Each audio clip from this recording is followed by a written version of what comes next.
Welcome back. You're still watching Business Morning live from Lagos. Now for the commodities market update. In one of the newspaper headlines, Daily Times to be precise, it writes tougher times as remittances to federal allocation drops.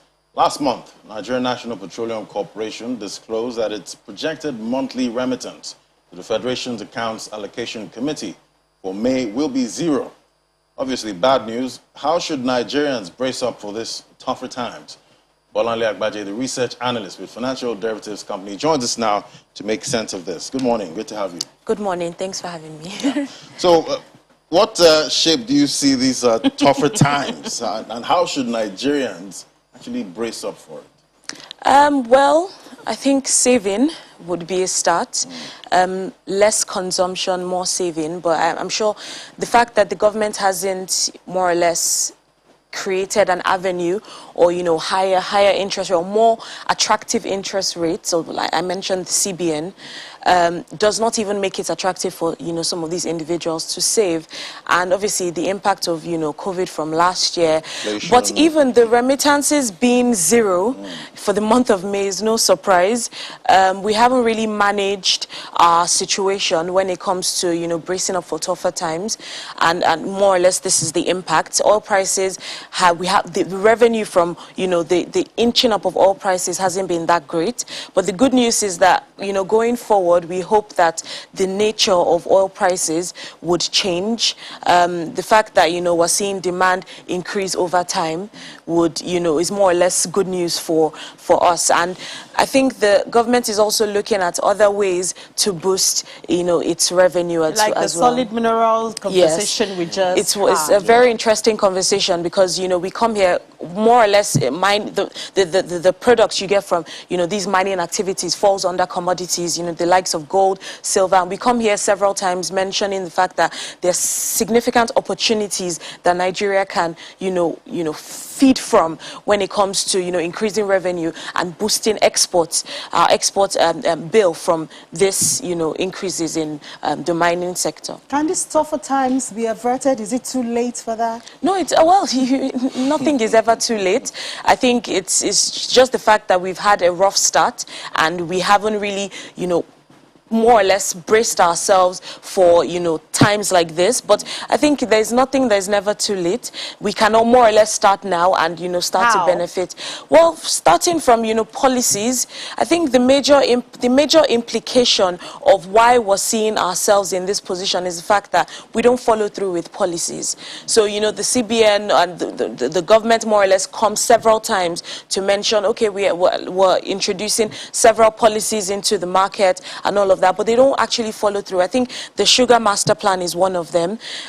You were expected to gain about $700 million a year from that when it comes to the backward integration, plan that the CBN had introduced about 8 years ago, and was still, not in line with. I don't think we're going to meet the 2022 deadline that they had introduced at that time. So things like that when it comes to following through with policies is a major issue in this country. Discipline is more or less what. So we have great policies. We have great ideas, and we celebrate it so much, when it's being introduced and we discuss it on television. Yes. And then when it comes to implementing it is a major issue. Yes, it's a big issue, and we're still battling. All right, let's move on to the meeting of the day. Yes.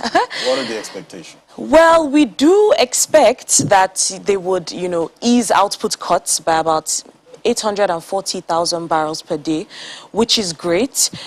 Some analysts are of the opinion that by September, we should expect, demand to outstrip supply, which is great news, is what we had, what we were looking to, from the beginning of this year. And the fact that, most countries are more or less getting their balance from the COVID situation, it's great news, especially for Nigeria as well. We haven't really more or less focused on other products. Oil is still our major, source of revenue. So it's more any news of increases in prices and demand increasing is great for us. But isn't the threat of third wave, South Africa, UK, isn't it a threat to this projection? Yes, but it would always be there. But I think from what the OECD has mentioned, it seems like a lot of countries are serious about, this vaccination programs. The vaccination programs have more or less proven to be effective so far. And I think before we get to about Q3, Q4, we should expect some stability when it comes to... All right. Looking at the post-meeting, what price action do you expect? Well, so far, prices have increased to about $70 per barrel. Trying to be realistic, we don't expect, any significant jump in prices so soon. But if you're looking at the optimistic side, we'll say $70 to $71, $72 per barrel in the short term. All right. So the OEC's projection, revising forecast, upward forecast, like you mentioned, they believe that there'll be stability in the vaccine policy and programs. And how does that affect us? Heavily dependent on oil and... Well, more or less a globalized... world. So anything that happens or any positive news that happens in the West more or less feeds off on us, and it's more or less the catch-up effect. We've had significant drops in growth from the COVID year, so now we'll see a rapid increase in growth, and then by the time you get into 2022, then there will be some moderation. So I guess the news that, global growth is expected to increase by about 5.8% this year and an increase to about 4.4% in 2022 compared to 4% that they had projected in their last release. It's great for us. The fact that, we're moving away from this wave. I think everyone is tired of, the impact of this pandemic. Everyone wants to move on and, more or less see growth in this fashion. Is there anything we should be doing as a country to maximize this positive from the OECD or this forecast? Is there anything we should be doing? Bearing in mind, we still have the issue of insecurity. Yeah. That's our reality. Tap into this good projection. When you're talking about anything we should be doing, Nigeria now should seriously be positioning itself to benefit from the pent-up demand in the West. We're resource rich in several, commodities, and, trying to position ourselves right to be able to, benefit from this pent-up demand is one thing to do. With the insecurity issue, we thought by now, there'll be significant changes towards, what is happening in some of the northern states. But so far, we're seeing that, this has significantly, and it's still ongoing and increasing. I'm sure the government is working hard to make sure this insecurity would, and, more or less, when you're talking about this insecurity, OECD mentioned the fact that there will be growth, but the growth is more or less going to be uneven. And I think that's what we're seeing in Nigeria now. I hope now. The uneven part is not our part. It's more or less, it's there because, the rich would obviously get richer, the poor will get poorer. Exactly. And when you have that, insecurity builds up. And I think that's the impact that we're seeing at the moment. It would it should get to a point where the government has to focus on how to create jobs for the lower end, policies that would more or less feed into increasing the living standards of the poorer people in the country. What about the AFCFTA? It seems we have put it at the background again. I don't think it's in the back burner, but it's there. It's in the works. Like I mentioned, policies are there. I'm sure that Nigeria is benefiting from this somehow.